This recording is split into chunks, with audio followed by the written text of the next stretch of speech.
Kids learn to walk, around first year, and learn to talk. I just learned this, 18 months or something like that. Two. I always, thought walk at 1, talk at 2, and I get a little amnesia about this because I only have 5 kids, and maybe that's why I have 5 kids. A little amnesia about what happens at the early ages, and so when do you think they start to know that they want to buy things or to purchase things or what money is? So I learned it's actually earlier than I thought it was because they can go, because we got that sign language thing, right? And so I looked it up in Wikipedia where all smart people find their information. And apparently around 5 is when kids, start to understand money and saving and so forth, which I happen to think is nonsense because I actually think that it's a lot earlier than that. But maybe they're just trying to make people feel good. So anyway, there's this, they learn pretty early about resources and wanting to acquire things.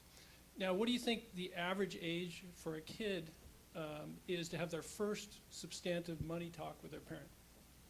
Anyone? Oh. There's a killer right there. It's actually 10, for God's sake. But maybe 18. I'm talking to my daughter in college, you could think. But 10 is like the average age, according to some random poll that suits the needs of my talk, where parents have sort of that first really serious talk with their kids about money and resource. And the point is, even that, maybe it's 18, which is even better. I like that. But there's this huge gap between, when they understand about resources and want things versus when we start teaching about money. And I think every parent would agree that learning about money is important. And, I think that, why is it that there's this huge gap? So, I've devoted the last 6 years to trying to build software that would help parents do this easily. And the reason why, and I'm the age I start with my oldest, I'm embarrassed to say, Lynn makes me feel bad, I didn't start till my oldest were 10. So, or 11, 10, 11. And why this huge gap from 5 to 10? Those are all years where they should be practicing, and so, I'm going to tell sort of a little bit about the journey that my family went through and why I started so late. And are there any folks here that have, sort of 10 and below, kids 10 and below? So you consider yourselves moderately busy? I mean, parents are insanely busy. They are insanely busy. And, very few of us are as organized as Lynn is. And I was one of them because, I failed to start really systematically teaching my kids. I don't know what happened. Like, we woke up one day and said, oh, my God, we have to teach them life skills. Whoa, bummer. Who's going to do that? And they're not doing it in the school. And so, the first thing was to turn that sort of, Dad, I want you to buy that. Dad, buy me that gum. To, turn that into, well, buy it with your own resources. Well, then, so step one is like, they have to have some income, right? They have to have something of their own money, their own control. And so for us, our first step was, okay, let's have the discussion between mom and dad about, what is legitimate sort of income for a kid of 5. Go out and get a job. Yeah, right. What? 5? Kid's 5. Allowance. Allowance, that's, you're just handing over money to the kid. Okay, well, how about making the bed? I make my bed without being paid. Well, actually, you don't make your bed. Whatever is appropriate for your family. I think that's what's so important here. But they have to have some resource of their own. And Lynn tells great stories about, ownership is so key. So the first thing was, in our family, it's just the Dwight family, we had a modest allowance for the kids that was roughly equal to their age, which I ended up whacking back for my youngest because he was piling up too much cash. But and so that was just for, sort of, wants, not impulse buys, but to put a governor on the impulse buys and the impulse requests. So give them a resource that they have control over. The next thing was, okay, where do we put this money? With 4 siblings, your sock drawer is a really bad place to put money. Hey, Mom, where'd my money go? Will took it again. Whatever. So that's when the Bank of Dad opened. So the Bank of Dad was created to get rid of thievery.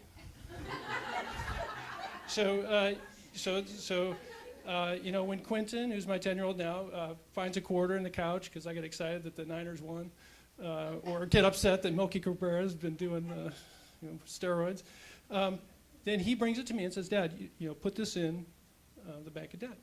Right? So I take his money, and he knows what the balance is. And so we created a place to put money, which was a bank of debt. And so originally I kept it on a spreadsheet. And so if they wanted to know, kind of what their balance was, they could come and ask me, just like you, go on Wells Fargo or whatever and look and see what your balance is, so they know a resource. So that turns it around to, hey, I own this money, it's mine. When I'm at the checkout stand, it's not, hey, Dad, can you buy me that? It's, hey, Dad, what's my balance? Do I want to buy that? Yeah, I can afford that. I can buy that. And that's a huge rush for a kid to feel that they own a resource and they can make those decisions. So that's kind of, that's how we started to deal with the impulse spending. And by the way, I got a little tired of them coming in my office, hey, what's my balance? So being a nerd, which apparently nerds are a bad word around here, but we're okay, we're okay. Stick together. Yeah, that's right, we gotta stick together.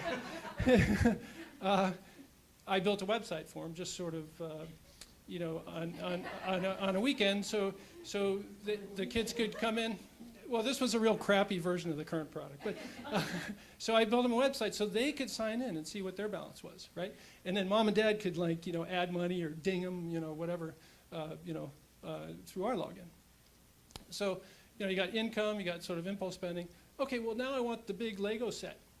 Well, you don't have enough money for the big Lego set. Okay, now what? Well, you got to plan. You got to look at your income. You got to make a savings plan. So the next thing was have a goal and track that goal. It's a really good discipline to have. So we sort of set up, a way to track those goals and work towards savings, right? And, get crafty. Hey, how about if I wash your car every day? I might get the goal faster, right? So start thinking like an entrepreneur. And Anthony, I'm sure, will tell us all about entrepreneurialism. So we want to spark that, right? Give them something to work for. Toward. And then it's sometimes they want something really expensive, and you actually really want them to have it. So a good example would be my son, oldest son, 20 now, is a musician.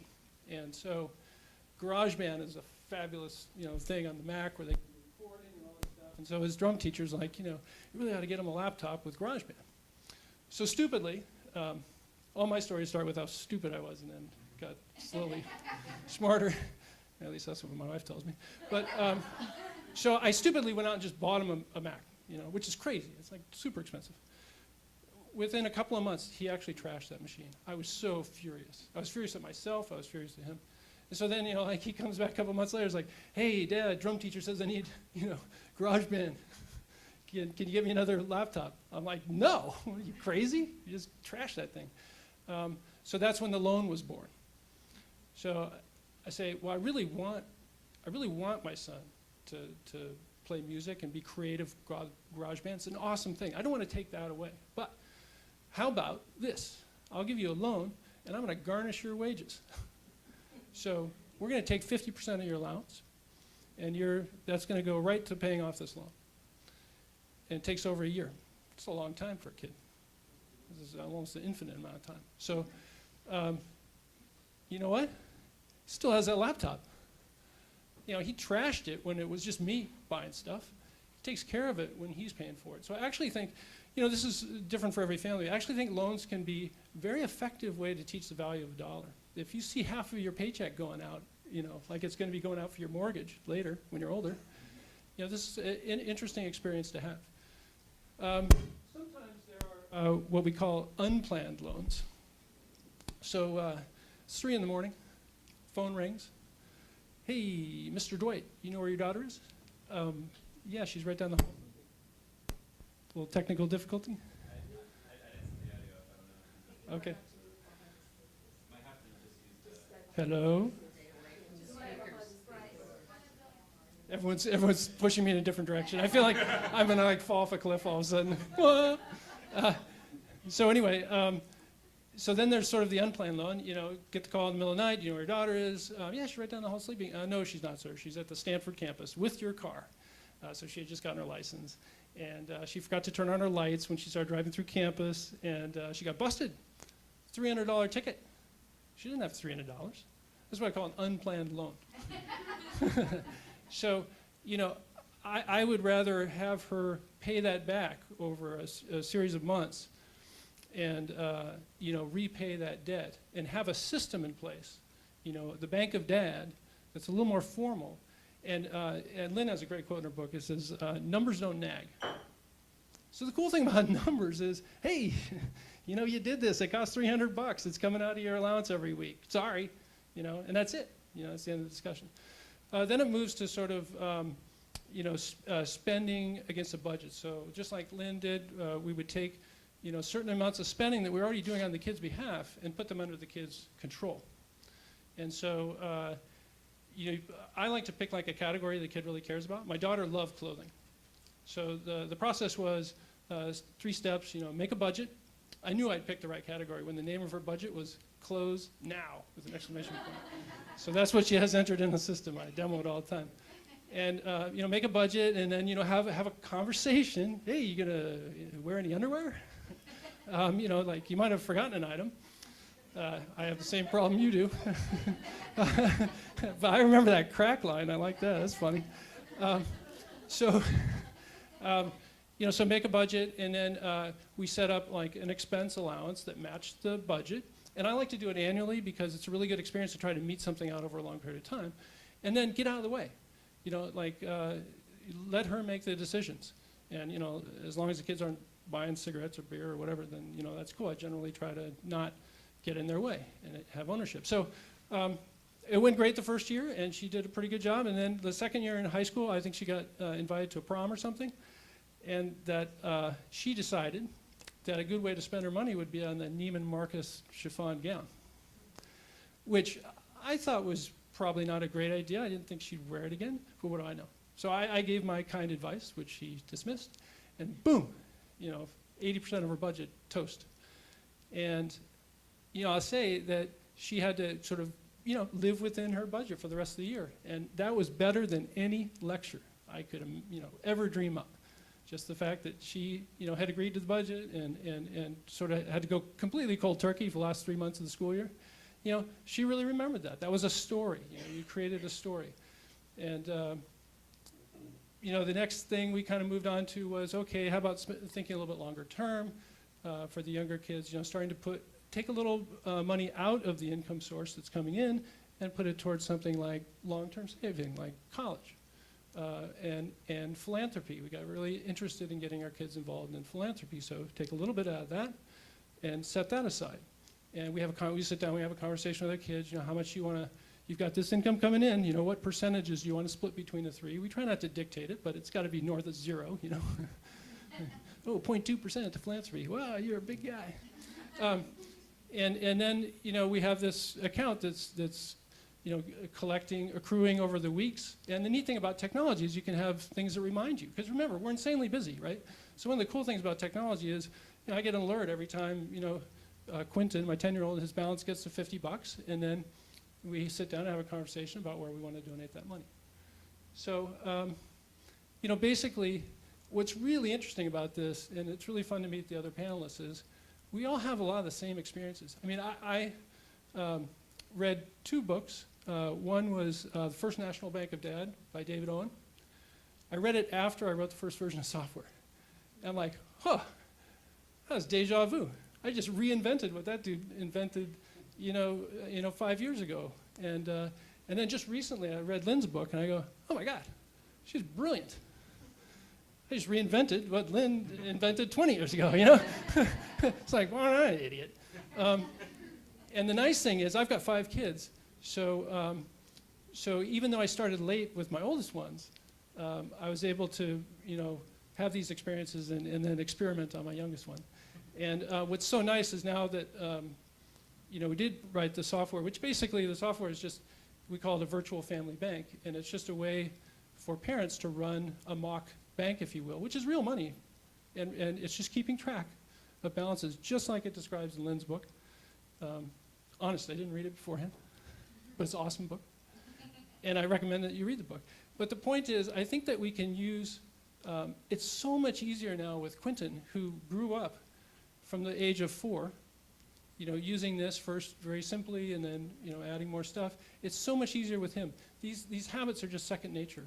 And it's just so sad that these great techniques, right, that a few people know don't get sort of discovered or get reinvented every time, right? And so I think that the very interesting possibility about P20 and about other technologists on the panel who are, trying to basically bring the power of social media and web technology and mobile technology to make it simpler to reinvent faster. So every parent can feel like they're a genius reinventing a little bit, but let's give them the tools to make it faster. So let's take that, time from, hey, Dad, buy me that, to, hey, I could buy that. Should I buy that? Let's reduce that gap time.